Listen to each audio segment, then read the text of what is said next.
That's Life Unlimited. We said we'd never break the 3-second rule. Never do that. And never become a minivan mom. Hey, Chris. As parents, we say never a lot, but never happens.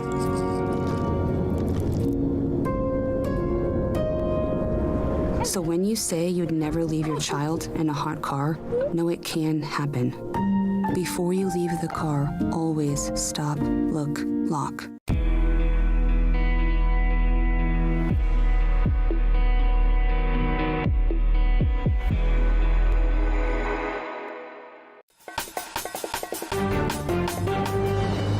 Good morning, I'm Bree Driscoll, and here's your Spectrum News in 90.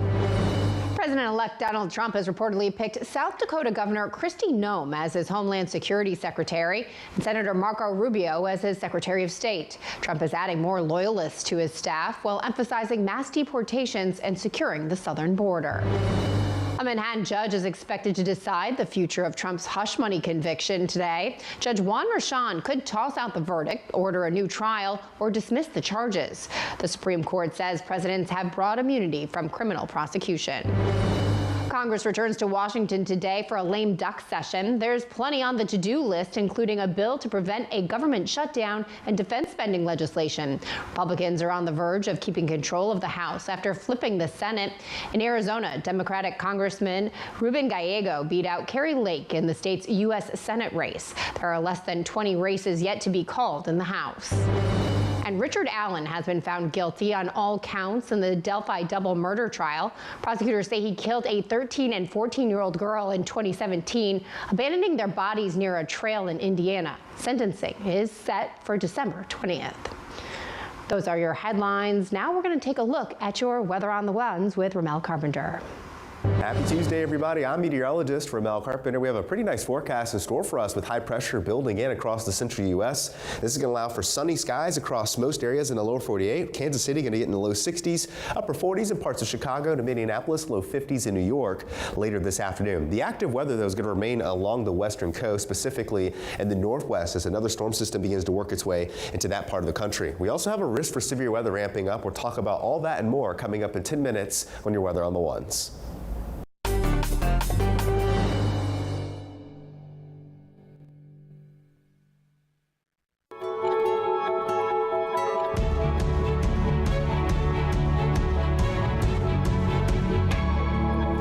Thanks so much for joining us here on Spectrum News. I'm Bree Driscoll. Today is Tuesday, November 12th. 1 week after Election Day, President-elect Donald Trump's cabinet is beginning to take shape, and his key agenda items are coming into focus. CNN says Trump has picked South Dakota Governor Kristi Noem to serve as his Homeland Security Secretary. According to several reports, he'll likely tap Senator Marco Rubio as his Secretary of State. Trump has officially filled 6 other key posts with some of his biggest loyalists. Spectrum's Daniel Grimes has more. President-elect Donald Trump is moving full steam ahead by naming more members of his second administration. CNN is reporting South Dakota Governor Kristi Noem has been tapped as the next Homeland Security Secretary. If it pans out, she will oversee everything from U.S. Customs and Border Protection and Immigration to ICE and the Secret Service. Stephen Miller will likely be Trump's Deputy Chief of Staff for Policy. The appointment is significant because he served as a senior advisor on immigration to Trump in his first administration. He is the lead architect for the president's plans to deport millions of people. On the international front, Trump is reportedly expected to name Florida Senator Marco Rubio as Secretary of State, although he was also seriously considering Rick Grinnell, his former ambassador to Germany, so it could change. At the RNC, Rubio previewed how he'd support Trump's isolationist agenda. There is absolutely nothing dangerous or anything divisive about putting Americans first. Rubio has deep foreign policy experience as he sits on both the Senate Intelligence Committee and the Foreign Relations Committee. It could signal Trump's interest in combating China's influence. Rubio has supported bills seeking to curb China's political and economic power. Mike Waltz will serve as National Security Advisor, which doesn't require Senate confirmation. He is a veteran who served in Afghanistan who will also be the first former Green Beret. He will have to navigate the various international conflicts. Under President Trump, we had a president who defeated ISIS, broke Iran, stood with Israel, always stood with our allies, made China pay. The president-elect had issues with his previous national security advisors. Both John Bolton and H.R. McMaster have been pretty critical of Trump, so you can see he is choosing a loyalist this time around. In Washington, Daniel Grimes, Spectrum News. Today, Congress returns with a packed to-do list. Lawmakers will have to decide how to prevent a government shutdown. They'll also have to pass disaster aid in a defense funding bill. Dozens of incoming lawmakers are in town for freshman orientation and private leadership elections. House Speaker Mike Johnson is on the cusp of keeping a slim majority in the lower chamber. Right now, Republicans have 214 seats and Democrats have 205. Over in the Senate, Democratic Congressman Ruben Gallego defeated Republican Carrie Lake to become Arizona's first Latino senator. Gallego replaces independent Kirsten Sinema. We have new information on the Delphi double murder trial in Indiana. A jury has convicted Richard Allen for killing 2 teenagers back in 2017. He's now facing up to 130 years in prison. Our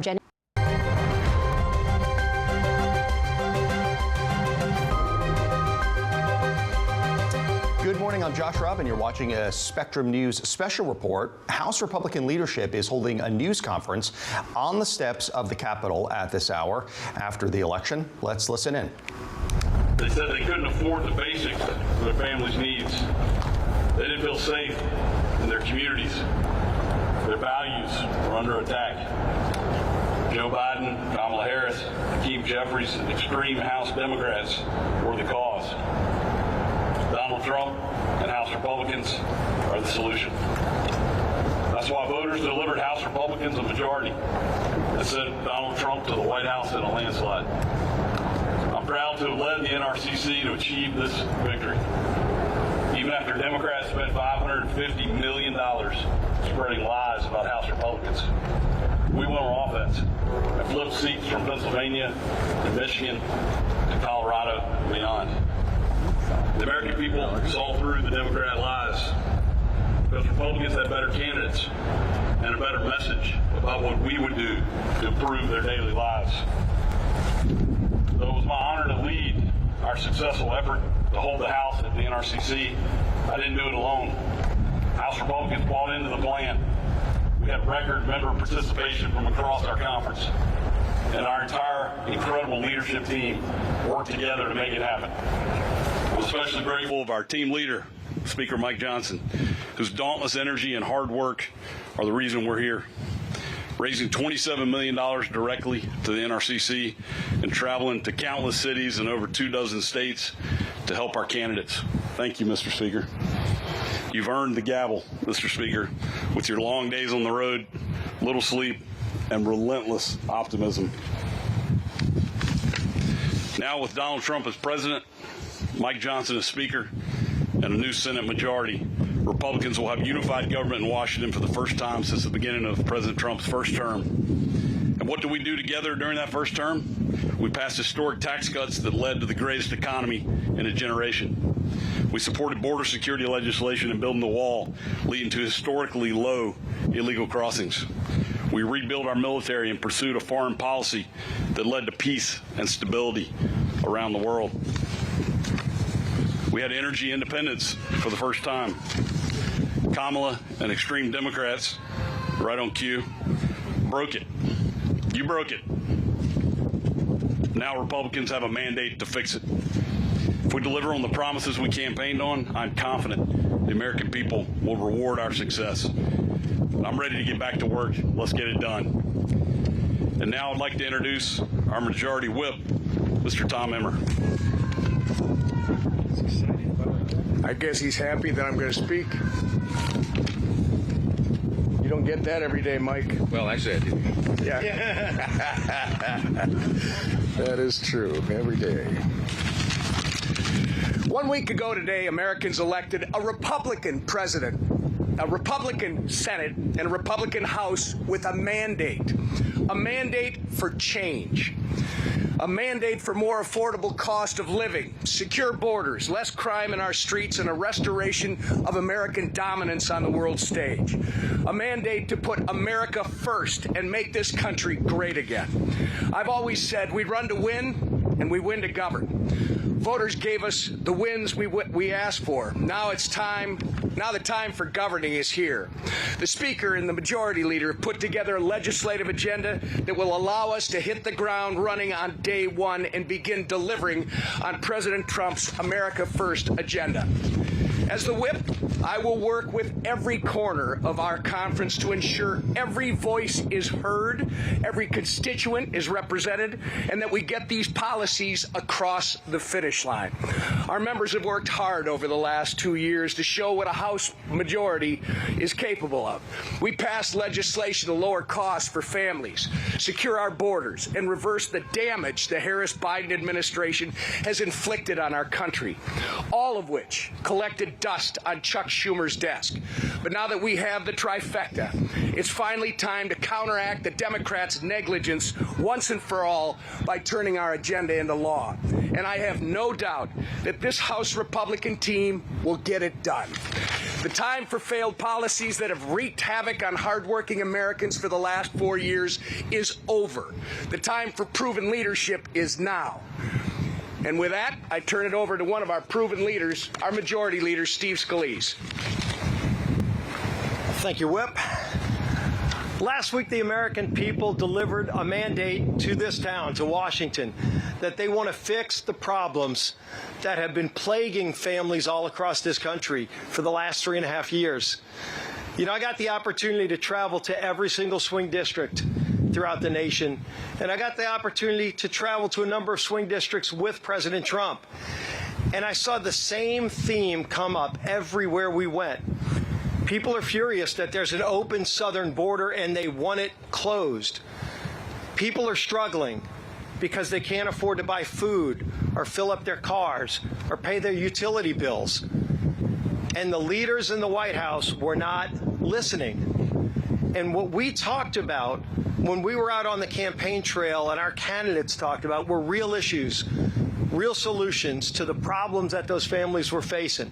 We talked about how Republicans, if we get the White House and the House and Senate, would act quickly to get our economy moving again, to lower costs at the grocery store, to lower electricity costs, to secure our southern border and restore America's place in the world.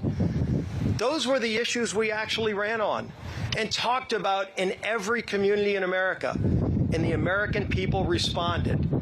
And the other side is sitting around trying to blame themselves and assign blame for what the reason was for their failure, but they still will not admit the real problem why Democrats were rejected at the polls last week. It was because they had no answers.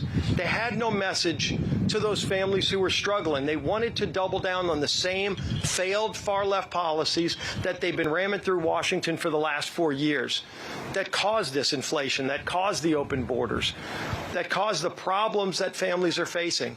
And so as we prepare for this unified government, this unique opportunity that the American people have given us, one thing the American people can rest assured in knowing is that President Trump and this Republican majority are already planning to go to work for them on day one in January to start fixing those problems.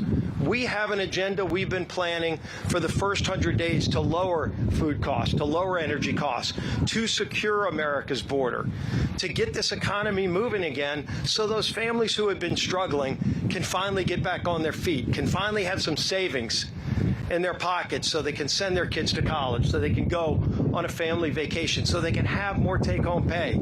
That's an agenda we've been working on with President Trump for months now. We didn't wait until the day after the election to start planning this. And this shows the relentless focus of Donald Trump. He knew that if he had won the election, this would be his last opportunity to serve as President of the United States. And there will not be a minute to waste. And you can see his resolve already and how quickly he's making really good, smart picks. I know he's already pulled a few really talented people out of the House, hopefully no more for a little while until special elections can come. But it shows you the talent that we have and the ability we have to get this country turned around quickly. The American people are hungry for it. and they're going to find a Republican leadership ready to work for them so that they don't have to struggle any longer. And the man leading that charge, who worked as tirelessly as ever, and I know the whip and our NRCC chair, Richard Hudson, talked about this. Nobody's traveled around the globe, theoretically, more than Mike Johnson to ensure that even though some of the pundits said we couldn't hold the House, we would hold the House so that we could continue delivering those promises. Our Speaker of the House today and tomorrow, Mike Johnson. Thank you, Steve, our great majority leader. Thank you to our whip, Emmer, our NRCC chairman, Richard Hudson, all three of these gentlemen, and our whole leadership team, Elise and all the rest, Blake Moore and McLean and Palmer and everyone did everything possible to ensure that we could come to this moment. It is a beautiful morning in Washington. It is a new day in America. The sun's shining, and that's a reflection about how we all feel. This is a very, very important moment for the country, and we do not take it lightly. We did work really hard to bring this day about. The actual statistics are even harsher than you said, Richard. My team calculated, they told me last night, actually when it was all said and done, it did more than 360 campaign events in over 250 cities across 40 states. And I logged enough miles to circumnavigate the globe 5.5 times. But it was worth it. It was worth it. And we got extraordinary candidates. We flipped blue seats to red as we planned, and we kept this majority. We expect that the majority will be larger than last time. We still have a number of races outstanding, but we're very optimistic about those. And we are looking forward to governing in unified government beginning in January. It's true that on Tuesday, voters rejected what they really felt was the misery of the last 4 years. We're moving on and we're turning the page, and this is something that the American people desperately need and deserve. We are going to raise an America First banner above this place. And you saw a demographic shift that I was talking about on the campaign trail for over a year, with new demographics, new groups of persons who had not traditionally been with the Republican Party, who came on board with us because they believed in what we were saying. They believed the answers that we were providing for all the great challenges facing the country. And we made them a commitment to do that. And we will. And as the new members return now, we lay the groundwork for the next Congress, and we usher in this new day in America. Republicans in the House and Senate have a mandate. It's true. It was a decisive win across the nation. The American people want us to implement and deliver that America First agenda. And we have to do that while we have that energy and that excitement beginning on the very first day of the Congress in the new year. It's clear the American people do want secure borders. They want to prevent terrorists and criminals from entering the country. These things are common sense. They want and deserve lower costs for groceries and gasoline. They want us to project strength on the world stage again and not the weakness that we have projected for the last 4 years. They want an end to the wokeness and the radical gender ideology and a return to common sense in our children's classrooms and corporate boardrooms and government agencies. And we're going to ensure all that's true. This leadership will hit the ground running to deliver President Trump's agenda in the 119th Congress, and we will work closely with him and his administration to turn this country around and unleash, as he says, a new golden age in America.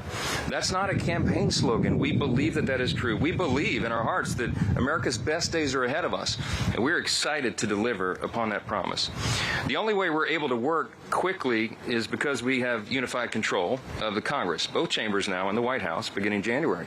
And I want to congratulate all our Republican incumbents who worked so hard to ensure their re-elections, and our new members who helped us to keep this House majority, especially a couple of new members that flipped districts from red to blue, people like Tom Barrett and Ryan McKenzie, Rob Bresnahan, Tim Moore, Addison McDowell, Brad Knott, Gabe Evans, from different states around the country who worked really hard to ensure that we could have Republicans return to those seats.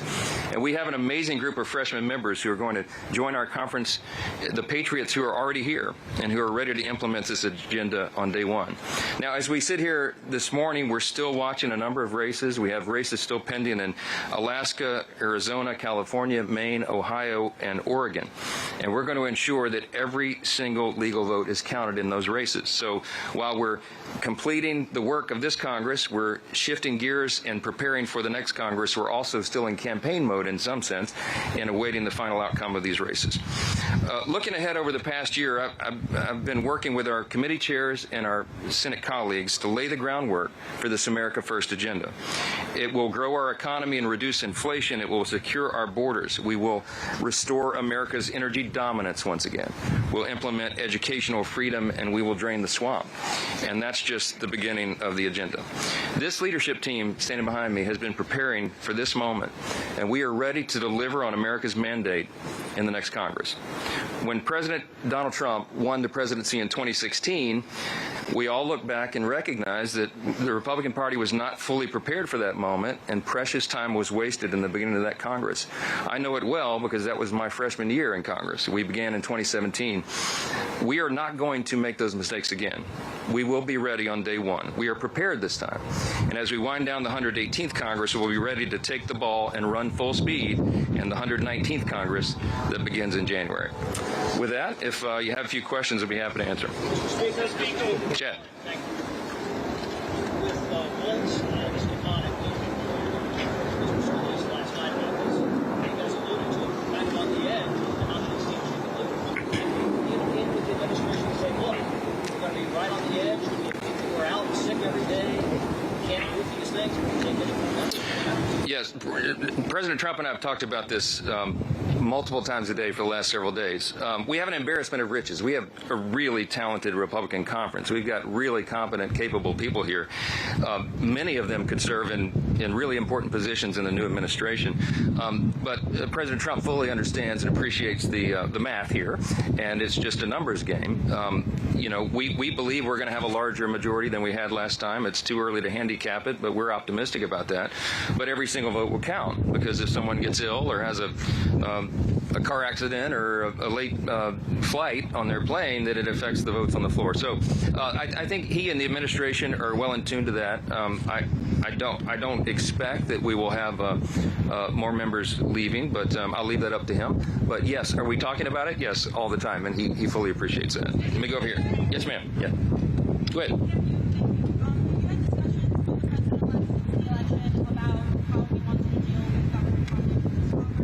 We've talked a little bit about it. I'll be having further conversations. My plan is to be at Mar-a-Lago all weekend to iron out details on the plans ahead. So as you can imagine, right now he has a lot going on. He has to fill out a cabinet. He has to appoint his top staff, and he's beginning to do that. We're delighted with the picks so far. I think it's a great showing for the country. But he and I have both had a lot going on. So we'll be talking about that and a number of other items over the weekend. I'll see him, I think, Thursday night, and there are preliminary plans for him to come to Capitol Hill tomorrow. So we'll have lots of time over the week and in the weekdays ahead. So we'll just stay tuned on all that. Yes. One second. I'll get to Newsmax next. Yeah.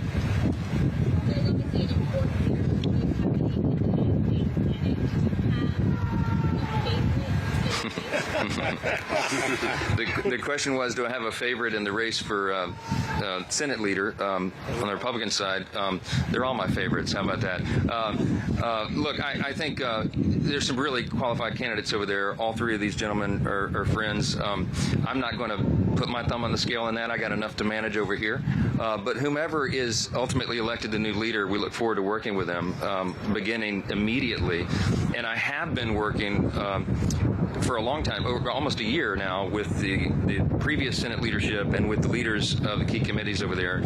Our teams working together methodically, deliberately, consistently to prepare for the eventuality that we now see. We really believed. It wasn't just, oh, they were making fun of the speaker, oh, his sunny optimism, he thinks he's going to win. I really believed from day one, I believed it in my heart, that we would win unified government. I knew that the people were disgusted, really, with the direction of the country. I was feeling it as I was going out traveling around the country. I mean, I went coast to coast, north, south, east, west. That energy was out there. I don't think the polling was fully measuring that. And I was gauging that off my own observation everywhere I went in the country. So this was not a surprise to us, and we've been prepared for it, and we look forward to whomever is elected leader to go forward. Newsmax is next. Yes, ma'am.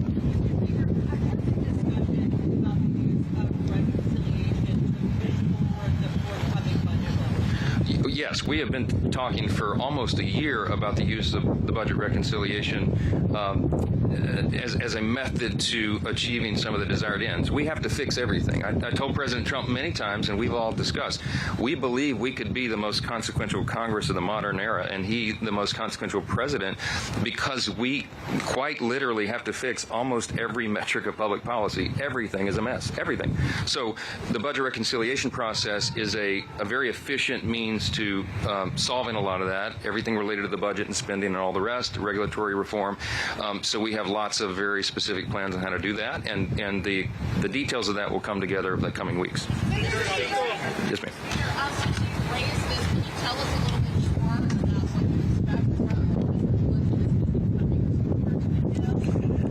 what you expect? Well, I'll say the tentative, I didn't intend to break this as news this morning, but since I said it, I invited, President Trump is going to meet with President Biden at the White House. And so it was suggested, in fact, I think he said it first before I did, but that he wanted to come and visit with House Republicans. So we're working out the details of him gathering with us potentially tomorrow morning before he goes to the White House. And that would be a great meeting and a moment for all of us. There's a lot of excitement, a lot of energy here. We're really grateful for President Trump leaving it all on the field to get reelected. He quite literally did. I mean, they scheduled him almost every hour of every day for months on end, and he did that. And that's what inspired his stamina, inspired so many of our candidates and incumbents around the country to go and give more and do more and leave more on the field, because he was doing it. And I think the American people appreciate that. I think that's reflected in the mandate that he was given winning the popular vote and the Electoral College decisively. And we're excited about that, to celebrate that moment with him, as he certainly deserves it. Maybe one more. Yes, ma'am.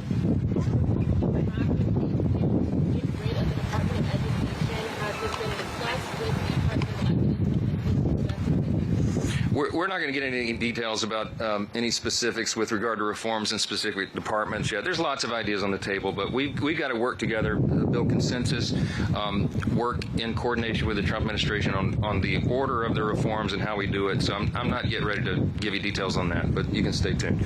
Maybe one more.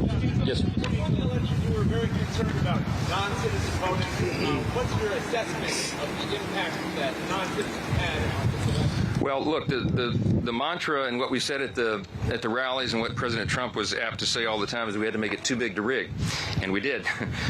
Look, we know for a fact, it is a fact, that non-citizens voted in some places around the country because they were signing up to vote and they were defying federal law, but the states were not enforcing the requirement that there be proof of citizenship before they sign up. So I am grateful to tell you, and I said this on the campaign trail for a year, that I had confidence that because of the chaos that was related to the 2020 election, most of the states got busy. To their credit, the legislatures in the states got busy and passed legislation to shore up their systems in states around the country. I mean, there were hundreds of pieces of legislation that were passed, duly enacted, signed into law by the governors that shored up those systems and made sure they would be more secure.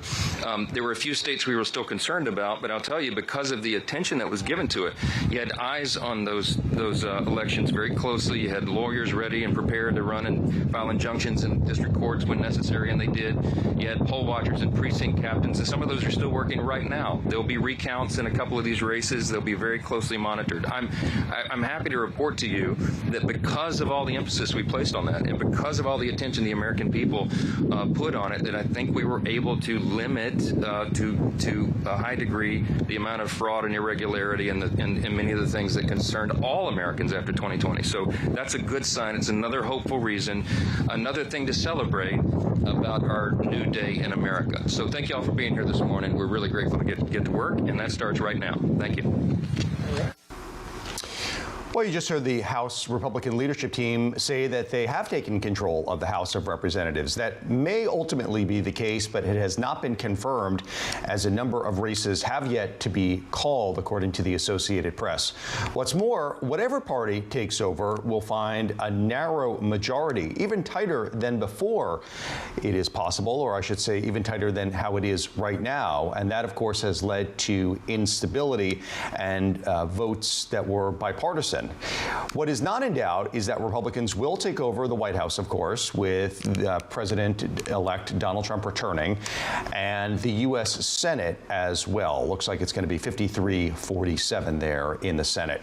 Joining me now to talk about this and much more, Spectrum News Washington, D.C. reporter Daniel Grimes and political anchor Tim Boyum. Thank you, gentlemen, so much for being here. Daniel, we'll start with you. I mentioned that this isn't a done deal. Where do things stand when it comes to the races being yet to be called? Yeah, you heard all of the House leadership there talk about the mandate. Now, again, as you noted, the Republicans are going to take control of the Senate and the White House. The House is still up in the air right now. So you need 218 seats to get that majority. Right now, Republicans have 214, so they are only 4 seats away, according to the Associated Press. Now, Democrats have 205 seats. There are currently 17 uncalled races. Dems are up in 8. Republicans are up in 9. So if I did my math right, that means Republicans would have a 223-seat majority. Now, again, that's where the math would stand, but we have to say President Trump, you heard during that press conference, may get Representative Elise Stefanik to be the ambassador to the United Nations, and Representative Mike Waltz of Florida to be his national security advisor. So that takes Republicans down to 221 seats. And then you heard the speaker there talk about if a member gets sick or their flight gets delayed. As you noted, Josh, regardless of who ultimately wins, and again, the AP hasn't called, therefore Spectrum News has not called who's going to take control of the House. But even if Republicans do take control, their majority is going to be so slim. And with the president there taking those two, now we heard Tom Emmer say that those were all the president's going to be able to take. But then you get into the scenarios of, okay, we look on the Senate side, and if we have a Senator Marco Rubio leave, and then you have a Florida representative taken in his spot because the governor of Florida there will appoint a seat, the Republicans can start to lose more and more of their seats. So things are going to be mighty close, Josh. And Tim, let's assume that Republicans do take over, and that does seem like a probability, according to Daniel's math at this point. What would be high on their agenda? Yeah, so they're ambitious, and you heard there over and over, mandate, want to get things done quickly. There's this sort of whole 100 days, theme out there, which we often hear about. But, things were not as easy in 2017. I think they know that, and you heard them talk about how they're planning. They've already been planning and working together closely. So tax changes would be at the top of that list. Funding for border wall and immigration, repealing parts of the Inflation Reduction Act, particularly some of the climate provisions in there, the regulations with that. And I do think there might be a push for education on the education front, even though it's largely often done on a local level. Things like school choice and going after universities again, I think those are all things that they hope to get done quickly. But one thing we know is that as much as it's good to have total control, sometimes that's just as hard as not having total control. So we'll see. The details are going to be really interesting to watch as they move forward here over the coming weeks, and of course when they come into session in January. Yeah, and that 100 days may be encroached upon if they still haven't determined the results of a number of elections. We'll have to see how things go. There's probably going to be legal challenges and so on. Daniel, you mentioned Congresswoman Elise Stefanik of upstate New York. She was notably absent from this news conference, but she is in the House leadership. What are plans for her when it comes to the Trump administration? Yeah, so as you noted, she was not there at that press conference, but she has the plans. Trump has tapped her to be the ambassador to the United Nations. Now that's significant because we saw Nikki Haley was the former UN ambassador in the first Trump administration. And over this past weekend, Trump said she's not going to be a part of this. He said he thanked her for her time. He enjoyed working with her, but he would not be calling her to serve in this administration. So we are seeing Elise Stefanik be tapped for that. Now, again, House races are different, their House seats, rather, are different than Senate seats. On the Senate side, it's largely, for most states, the governor will appoint, and if it's in this case, a Democratic governor, that would be bad news for the Republicans. But for House seats, it's not the governor. It's actually largely all House seats are the special elections. And so that would not be seen before the Congress gets underway. But her seat and Representative Mike Waltz seats would both be filled in special elections. Josh, I should note, both of those are pretty safe Republican seats, so Republicans wouldn't lose those, but again, it would take some time to get those special elections actually in place. Tim, what can we expect from an Ambassador Stefanik at the United Nations? Yeah, that's a great question. I mean, she's a loyalist of Donald Trump, and so I think whatever Donald Trump says, I think we should take notes from what he is saying, because I think that is going to be directly what we see in her actions to the United Nations. And I think that's what we're going to see with a lot of these positions that are being filled. A lot of people are asking, what does this mean for immigration or all these other positions that are inevitably going to be filled soon? And I think we have to take word what Donald Trump wants, because if he has this full control, in some ways it doesn't matter who these people are, as long as they're loyalists, and they're going to do whatever Donald Trump says. And so I think it's less about what we think she might do and what Donald Trump is saying and that she'll end up doing. It's going to be fascinating to watch, there's no question about it, but it is very clear that loyalty is being rewarded here. Yeah, I think that there could be a real reorienting of the United Nations to be more accepting possibly of what the Israeli administration of Benjamin Netanyahu wants. And we'll see if Trump additionally has called for the